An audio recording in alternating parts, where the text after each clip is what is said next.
Here's the leather strap cutter, and I'm going to show you how to use it, how to maintain it, how to adjust it, and I'll be cutting a lovely bit of hide. Well, here's a closer view of my strap cutter, and I've used various types over the years, but I do find this particular version extremely good. What I particularly like about it is you haven't got exposed blades, so it's safe, and you've got this double bar here, so you can get the thickness just right and your leather goes through nice and square on. I'll put a new blade in because it does help give a nice clean edge. So to do that, I undo this end thumb screw and I can slide the bar out.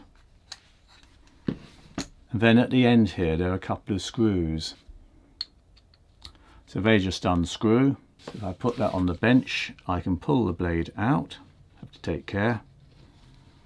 And then obviously dispose of that safely. I have a little sharps box that I pop it into. You can get little spare blades quite easily. Insert the blade back in. I can just feed it through the little slot in the end.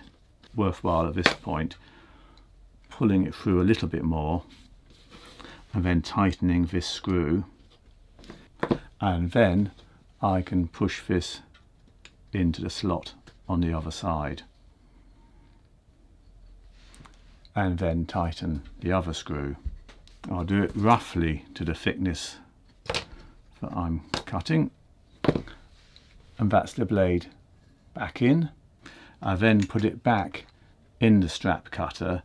When it goes back in, you want the numbered scale and the sharp piece of the blade facing towards your hand.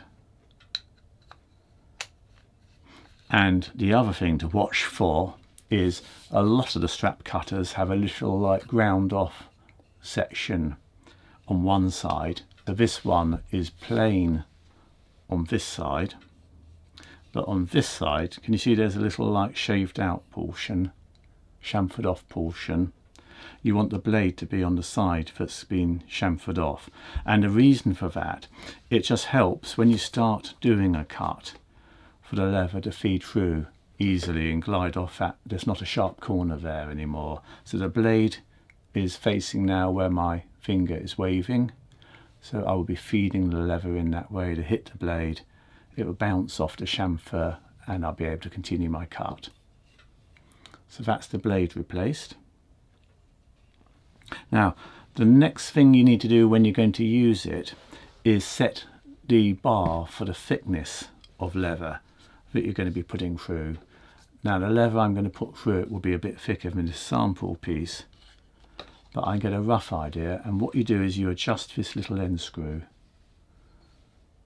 so you get the bars parallel to each other, and you may need to adjust your blade a little bit more as well, just to close in and get everything nice and squared up so that these two bars are parallel and they can go through the thickness of your leather nice and easily, but they're not so loose that the whole thing wobbles around.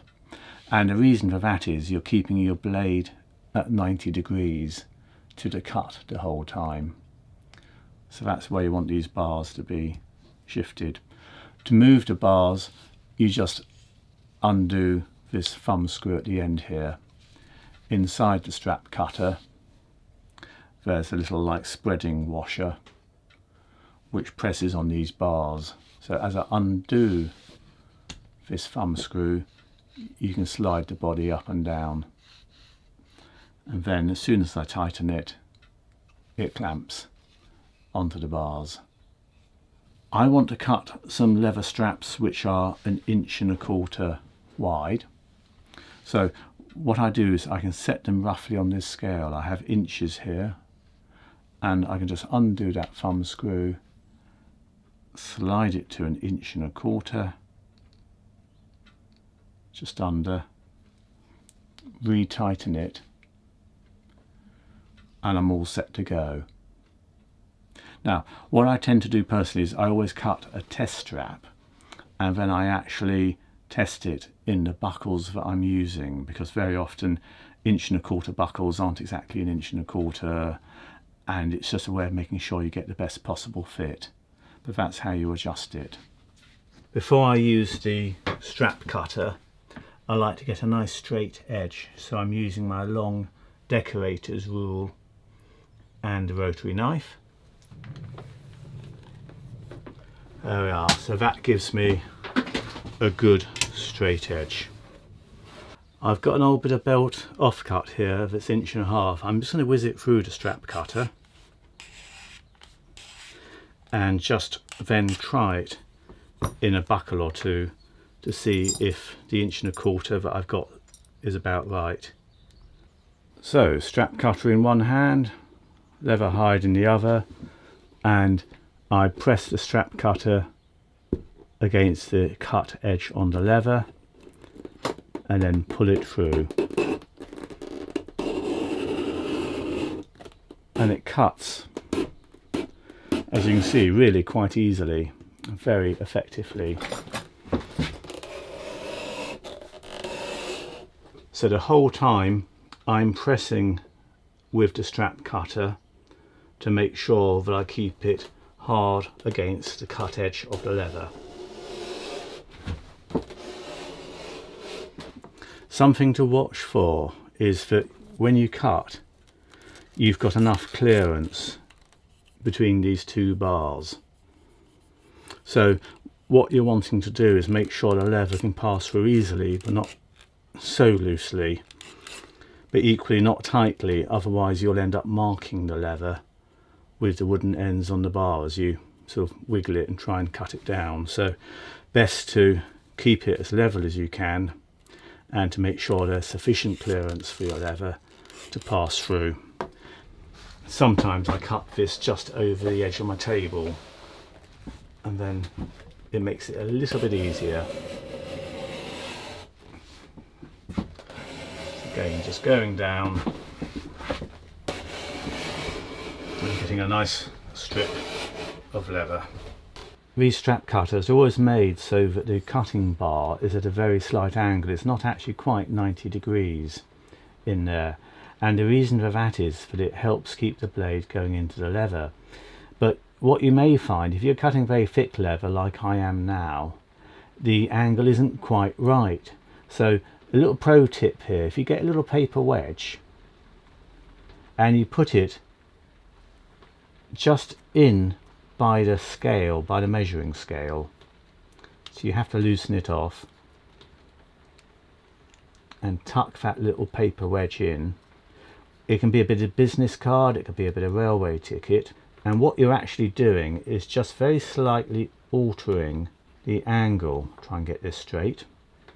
Now what that has done, it's actually changed the angle very slightly. It's moved this bar, and you'll find if you're cutting something very thick, it will probably keep on track better. So yeah, a little pro tip there, but if you find it's wandering, try that little trick and it may well help you.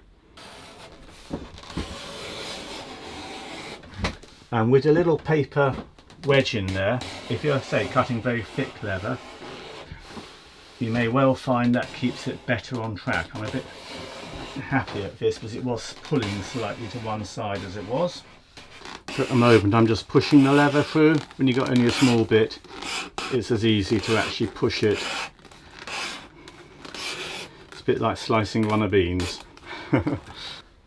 Very effective tool, a strap cutter. So there you are, all about the strap cutter. I hope you found that one helpful, and I'll be popping more films up on using various tools and techniques in leather work. So if you haven't subscribed already, please do so and hit that notifications bell and you'll see the next film as it comes along. Bye bye then.